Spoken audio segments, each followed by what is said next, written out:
Las señales del mercado, la trastienda del poder, los personajes claves del mundo empresarial y, ¿por qué no?, innovación, startups y tiempo libre. Por la 100.1, un espacio para conversar e informarse. Esto es DF en Infinita, presentado por Colmena. Está contigo. Juntos cuidamos tu salud. En ISAPRE Colmena, cuidar tu tiempo es importante. Por eso cuentas con reembolsos rápidos, fáciles y online. Colmena está contigo. Juntos cuidamos tu salud. Colmena presenta DF en Infinita hoy día junto a Blanca Dulanto, periodista del Diario Financiero. ¿Cómo estás, Blanca? Buenas tardes. ¿Todo bien? ¿Y ustedes? Súper bien, muy pues, bien. Blanca. Qué bueno poder conversar además sobre un tema que, a ver, lo hemos conversado con distintos protagonistas durante los últimos años. Que lamentablemente por razón A, B, C se podrá justificar, no justificar, tendrá sus razones, etcétera.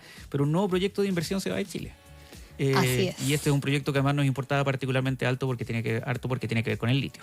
Así es. Bueno, esto se dio a conocer en mayo del año pasado, del 2025, cuando ¿por qué se dio a conocer?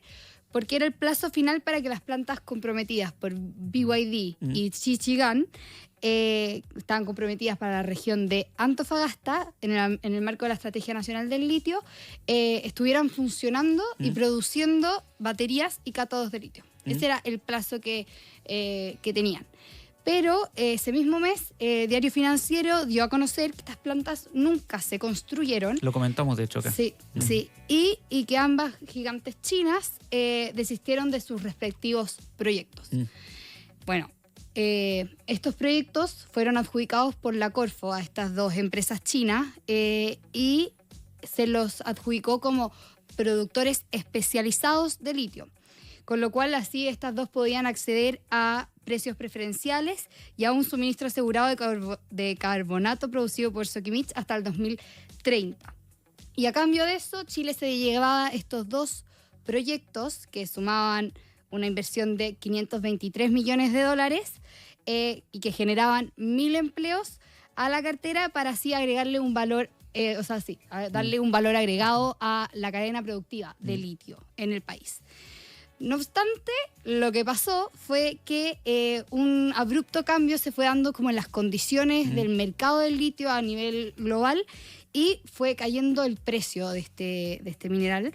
Así que eso, sumado a las trabas como burocráticas que se fueron dando en las conversaciones en el país. Infame permisología. Claro, se vio vista al final obstaculizado estos proyectos y no se pudieron realizar estos contratos adjudicados el 2023.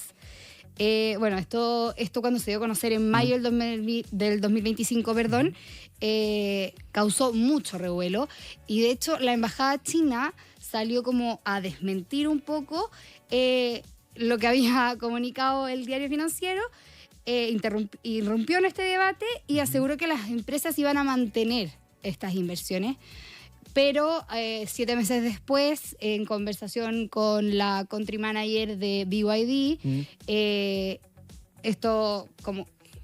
ella confirmó lo que se creía en su minuto, que al final habían desistido de las plantas de litio. Todo esto en entrevista realizada por Blanca Dulanto, en el Diario Financiero, está disponible este lunes 26 de enero. Sí, la entrevista salió el lunes 26 y ahí ella explicó un poco cómo se dio el proceso de desistimiento y en específico, para explicarle un poco en concreto, el proyecto de BYD era un proyecto de una planta de cátodos de litio por $290 millones. Y ella explica en la entrevista, voy a hacer un detalle de lo que nos dice, que este proyecto, claro, le agregaba valor al proceso productivo y... para que no te tape la cara. Ya. Y que se vio básicamente demorado por una serie de indefiniciones por parte de las conversaciones y de que al final todo afectó a la visión de negocio que tenía la empresa para hacer y levantar esta planta. Ellos, con las condiciones que se fueron dando en el mercado, estipularon al final que ya no era negocio. Y en ese escenario ellos empezaron a conversar con las autoridades, con el gobierno, se las acercaron y les dicen que al final, oye, ayúdenme a que esto vuelva a ser un negocio, cómo lo hacemos, para que para mí mi inversión sea rentable.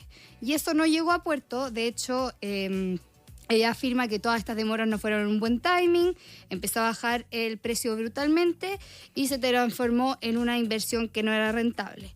Y también dice que todas las respuestas por parte de las autoridades fueron muy lentas, entonces finalmente los proyectos quedaron ahí, ni siquiera llegaron a cancelarse, sino que nunca se ejecutaron. En esa época, cuando se sale la noticia en mayo, hubo muchas críticas hacia el entonces ministro de Economía, Nicolás Grau, que tuvo que salir a dar varias explicaciones al respecto de esto. Hoy en día sabemos que el ministro de Hacienda lamentaba la situación, pero además decía, bueno, igual se vienen otras inversiones respecto al litio, pero sí fue una polémica importante. Sí, y ahí, hacer un punto, ella me recalcó que esto no fue permisología, porque me dijo, ni siquiera llegamos a la etapa de pedir permiso. Fue como que no se respondió. No se respondió como a un poco los requerimientos que le hacía la empresa para poder rentabilizar un poco el proyecto en sí.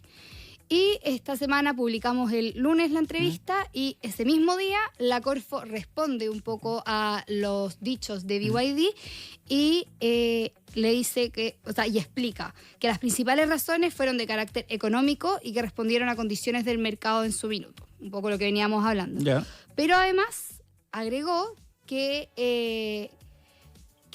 porque la empresa no dio inicio y no cumplió con los plazos máximos, por decirlo así, para dar inicio al proyecto, que era el 31 de diciembre del 2025, ese mismo lunes le notificó a la empresa que le quitaban su calidad de productor especializado, que al final eso es como una arista de la Estrategia Nacional del Litio, que le daba a estas dos empresas este estatus para poder ser ellos los encargados de llevar a cabo al final este valor agregado a la cadena productiva. Blanca, a partir de la entrevista que hiciste, ¿a ti te queda la sensación, considerando los argumentos que te entregaron, que existe una tensión no resuelta entre el control estatal del litio y la necesidad de inversión privada para la industrialización? Porque tenemos otros ejemplos internacionales que en su minuto también encendían las alertas, lo que está pasando en Argentina, en Australia, en Canadá.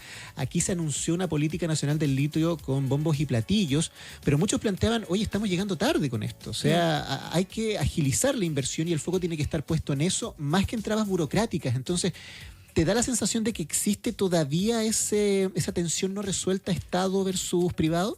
Mira, más que tensión, esto un poco dándote mi versión y al final mi impresión de lo que ella me decía, es más que tensión ella decía, no que se perdió una oportunidad, pero básicamente sí, o sea, ella, no lo puedo decir textualmente porque no lo tengo a mano, pero ella decía, se pudo haber hecho más, se pudo haber aprovechado más las oportunidades que solo lanzar el acuerdo SQM.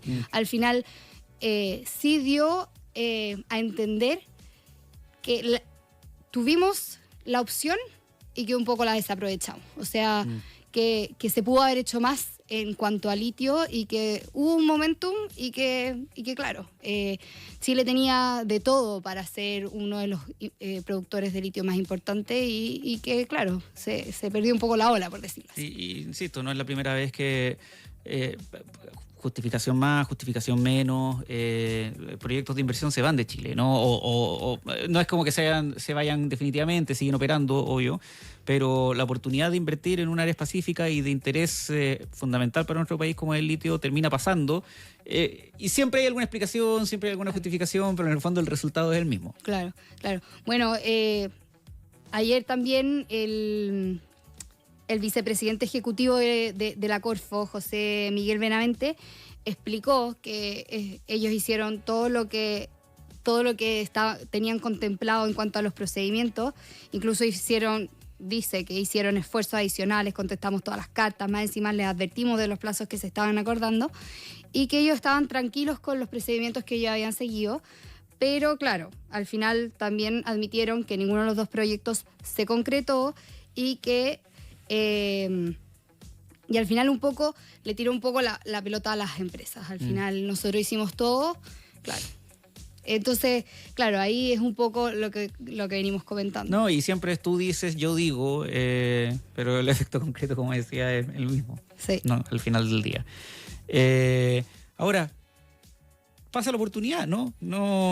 Esto termina quedando aquí y no hay una suerte de reemplazo para este tipo de iniciativas. No, igual él, Benavente, comentaba ayer que los contratos nuevos que vendrán por la función Codelco SQM también contendrán un poco esta figura de productor especializado, entonces que también existirá la oportunidad de seguir postulando y participando en estos procesos, por decirlo así. De hecho, dice que el argumento que dan justamente las empresas chinas en su minuto es que el plazo para ello era muy corto, que no rentabilizaba la inversión y que el precio ahorita había bajado. Pero hoy día él dice que el precio va subiendo y que el plazo es más interesante, por lo que esperan que haya más interés en el futuro.